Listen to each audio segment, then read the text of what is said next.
Seni eshigidan tepib haydaganlar eshigingni tepib kiraman derlar. Yo'lini qidirib, ko'nglingga kirib, timirskilab asta qalbingni yerlar. Otsiz yurganingda qamchillaganlar otga chiqqaningda qamchi tutarlar. Oting silasada bir umr ular otdan tushishingni afsus kutarlar. Tishin oqini zinhor ko'rsatmaganlar endi har so'zingdan handon otarlar. Boringda yoningda turib berganlar har kun yo'q bo'lishing kutib yotarlar. Do'stkinam shoshilma do'stlar topishga.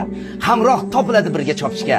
Lek bu hayot chopish maydoni emas, to'siqlari bor yo'ling yopishga. Munofiq do'stga boq, bir yuzi ochiq, ikkinchi yuzlari yopiq bo'ladi. Ularning jonidan betlari qattiq, o'lsa ham aybingni topib bo'ladi. Achchiq so'zlarimdan ranjimang zinhor. Ko'p bora ko'rganim aytyapman sizga. Ikki yuzlamalik og'ir kasallik, Allohim bu